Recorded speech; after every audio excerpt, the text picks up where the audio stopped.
Skupinska razstava, digitalni oksimoron, skozi umetniške prakse umetnikov z Hrvaške in Slovenije raziskuje materialnost digitalnega. V bistvu skozi različne poetike in politike v ozadju umetniških praks mi v bistvu poskusimo preizpraševati, kaj to v bistvu pomeni ta materialnost oziroma na kakšen način dojemamo danes digitalne tehnologije.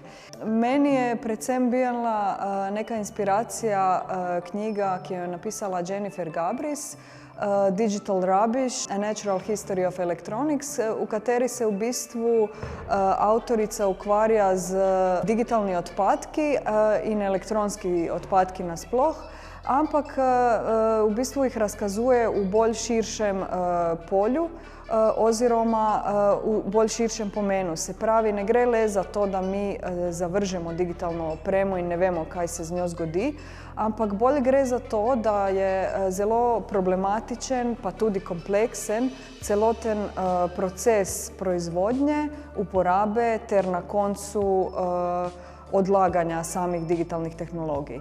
Hkrati, kot ona poudari v sami knjigi, ne gre le za strojno opremo in računalniški monitor, ampak tudi za splet enih oziroma za preplet enih socialnih, ekonomskih, na koncu konca ekoloških in tudi družabnih okoliščin. Prav zaradi tega sem v bistvu povabila umetnike,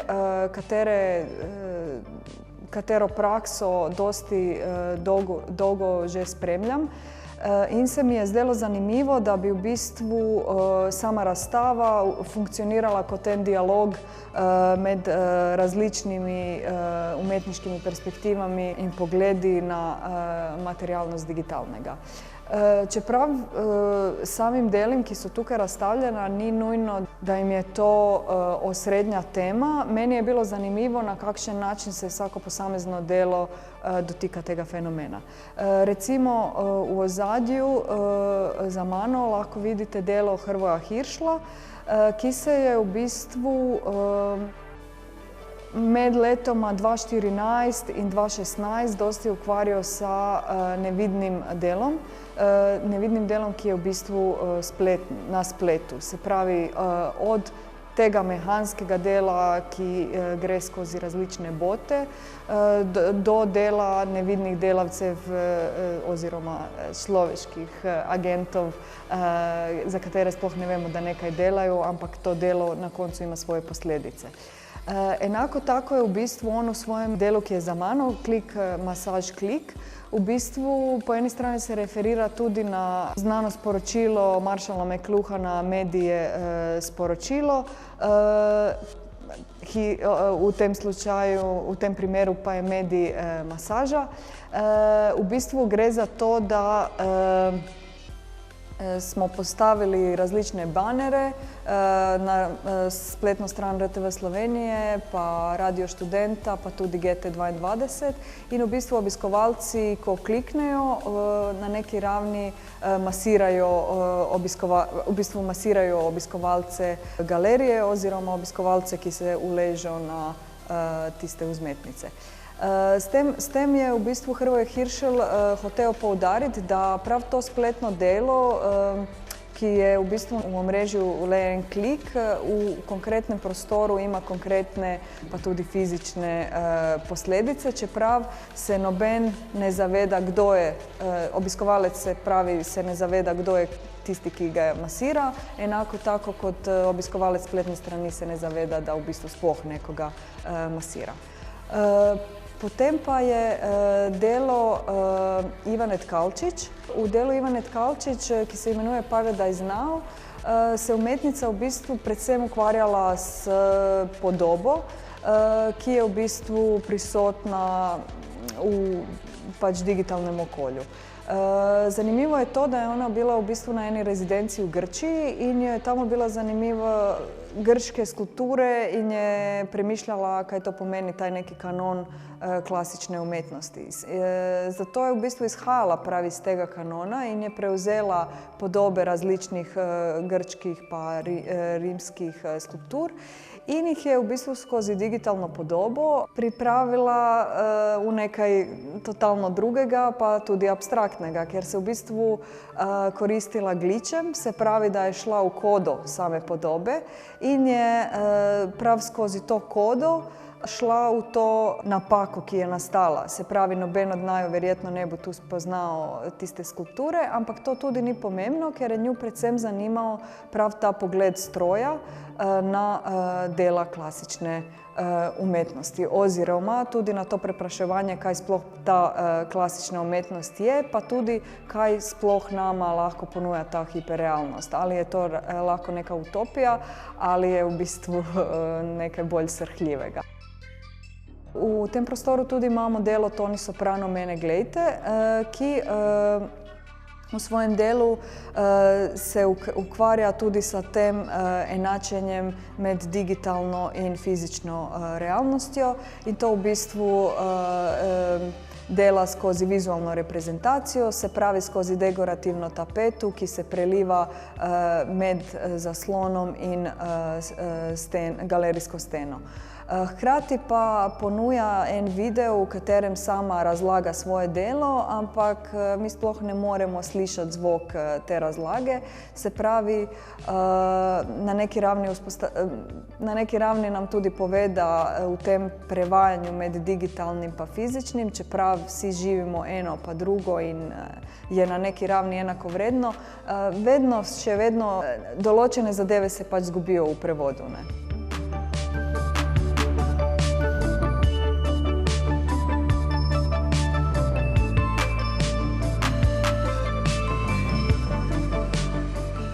Potem pa bi poudarila delo Formata C, umetniške organizacije iz Zagreba, ki sta člana Dina in Vedran Gligo.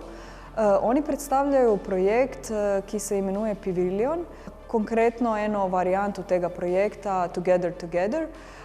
V bistvu gre za projekt, ki je nastal pred 10 letih in deluje kot enovrstna parazitska galerija, ki v bistvu se umešča na Wi-Fi oziroma na lokalno omrežje določene, konkretno v tem primeru se tu umešča na Wi-Fi omrežje GT-a. Delali pa so projekt, ki se umešča že na Wi-Fi omrežje v avtobusu med Zagrebom pa Osijekom, enako tako v različnih muzejih in prostorih. Pa tudi recimo je zanimiv primer uporabe Paviliona pri galeriji Siva zona, ki je zelo veliko turističnih obiskov, ki iščejo brezplačen Wi-Fi in potem naključno pač pridejo do Paviliona in si v bistvu morajo ogledati kako umetniško delo, ki je zgoraj postavljeno. Drugače je Pavilion hostal oziroma je bil online na lokalnem omrežju prostor, v katerem so razstavljali številni umetniki, ampak tokrat za to razstavo so v bistvu Dina in Vedran pripravili svoja lastna dela. To delo je v bistvu predvsem zanimivo zaradi tega, ker iz te perspektive materialnosti digitalnega, zaradi tega, ker v bistvu raziskuje, kaj to pomeni drugačen internet oziroma na kakšen način lahko uporabljamo tehnologijo drugače. In seveda, ker oni vedno uporabljajo odprtokodne zadeve in se veliko tega morajo sproti naučiti, jim je to zelo pomembno, ker v bistvu se zalagajo za v bistvu aktivno in kritično uporabljanje digitalnih tehnologij. Se pravi, bolj kompleksno, ampak hkrati bolj opomočeno oziroma imajo večjo kontrolo nad tem, kaj se dogaja. Pa še ena zadeva, ki je pri Pavilionu pomembna, je ta, da so v bistvu razmišljali o tem, kako lahko predstaviti svoja umetniška dela online, a da zato ni potrebno plačevati nekakav strežnik, ki se nahaja v Nemčiji ali ZDA, ampak bolj lokalno. Se pravi, da se tudi na tej ravni ne ne gre v nekakvo, pa tudi to plačevanje korporacijskih strežnikov. Tako da so se v bistvu tudi temu hoteli izogniti. Potem pa je delo Andreja Škufce iz serije Del ksenoformni objekti. To je serija, ki je v bistvu razvija od leta 2017 in se mi zdi čudovito, da je v tem primeru se tudi prilagajal samem prostoru GT22, se pravi prostor, ki je drugače skate park, je zdaj postal objekt Andreja Škufce in v njemu v bistvu razstavlja eno tako težko temno snov, ki v bistvu funkcionira po eni plati kot zelo odtujen objekt, ki je hkrati nekaj, kar nas ful privlači, na neki ravni kot tamna snov. To delo pa mi je predvsem zanimivo zaradi tega, ker na en tako zelo mogoče poetičen pa tudi simbolni način govori prav o tem kapitalu, ki je zelo pomemben oziroma ki v bistvu poganja vse, kaj se dogaja v naših spletnih življenjih. In čeprav je zelo neviden, je on vse prisoten in v bistvu je že toliko vse posod, da ga v bistvu skoraj sploh ne opažamo. Meni se zdi kar zanimiva tudi ta primerjava, ki jo je on tudi izpostavil, ko je se skliceval na Rezo Negrestanija, ko govori o nafti, ki je pač vse posod in je v bistvu prav skozi to plastiko, ki je tudi vse posod, na neki ravni prišla iz notranjosti zemlje v bistvu na njeno površino in ja, je pač enako tako vse prisotna. Po drugi strani bi še hotela omeniti delo Petre Mrše, ki se imenuje I Can Save Her in v bistvu se ukvarja sa telesno izkušnjo digitalnega sveta, predvsem zaradi tega, ker se v bistvu je v osporedju filma so protagonisti, ki so odvisni o videoigram in v bistvu mi spremljamo njihova gibanja oziroma beležke sa ene somatske delavnice, na katero so šli zaradi tega, ker je to bolj spodbujalo povezovanje s njihovim lastnim telesi. Potem pa je nasproti teh somatskih delavnic, ki je v bistvu delala ena koreografinja, so predstavljeni narativni sled, ki je v bistvu nastal na temelju videoigre, ki se imenuje The Last of Us. In to je zelo popularna igra in je iz kategorije A++, kar pomeni, da ima neverjetno dobro narejeno prav gibanje. In je to bilo tudi zanimivo, ker je v bistvu gibanje v toj igri zelo dobro in prepričljivo.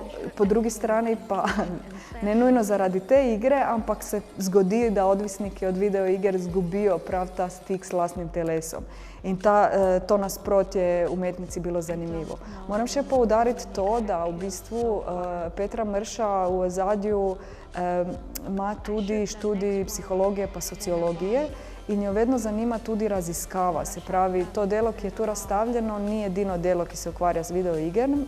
To je v bistvu četrto delo iz serije in ona je v bistvu delala dosti različnih delavnic, pa tudi raziskav, v katerih je sodelovala z različni akterji, od odvisnikov o videoigram do ljudi, ki sploh ne igrajo, do teoretikov, avtorjev in tudi s psihologov in sociologov in v bistvu skozi to poskusi narediti nekakšno raziskavo in iz tega v bistvu izhaja njeno končno delo. Ampak čeprav bomo si na tej razstavi ogledali le film, v bistvu v ozadju tega filma je tudi zelo veliko enega procesa, ki je enako vreden, čeprav ni viden.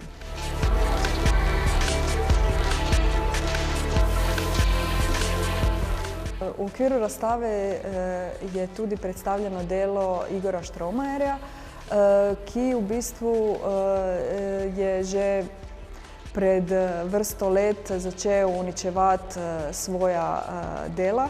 36 jih je uničijo in v bistvu predvsem zaradi tega, ker tehnologija, ki je bila, na katerih so bila njegova originalna dela, več ni bila ista. Se pravi, da so se tudi ta dela spremenila in zaradi tega je šel ta proces uničevanja in se mi zdi, da je v bistvu delo, ki ga tudi tu razstavlja, na tej liniji. Na razstavi Digitalni oksimoron predstavljam 20-delno postavitev. Gre pravzaprav za 20 mišnic za nemiši. To so prave mišnice, ki spominjajo na nek način tudi na kletke za strežnike, za serverje. Se pravi, to so tako imenovani server cages, kletke za strežnike, ki so namenjene temu, da se posamezni strežniki v velikih podatkovnih centrih izolirajo, da nimajo vsi operaterji dostopa do vseh strežnikov. Znotraj teh mišnic so ustvarjena neka okolja, ki so pravzaprav namenjena mišim, pa hkrati tudi niso namenjena mišim. Ta okolja so sestavljena iz nekih mrtvih delov interneta, se pravi elektronskih in električnih naprav, ki sicer sestavljajo računalniške komponente in internet, ampak so že odmrli, so neuporabni, nimajo več svoje funkcije. Kombinirani so pa ti deli z nekimi dekorativnimi elementi, kot so rože, mikroigračke, vse skupaj namenjeno temu, da pravzaprav privabijo miške, ki pridejo do ene take kletke in naletijo na problem. Tam namreč ni sira. Če ni sira, se miš vpraša, zakaj pa naj potem vstopim v to kletko. Torej, kletka nima neke uporabne vrednosti, ker pač sira ni. Torej, miš reče, aha, potem takem gledam umetnost. Te kletke, te mišnice so razporejene po celotnem prostoru galerije, tako da delujejo na nek način parazitsko, se pravi, imamo resne, velike, prave umetniške objekte, ki pač imajo neko svojo pozicijo znotraj razstave, potem pa razpršene lovilce miši in podatkov po vseh prostorih galerije.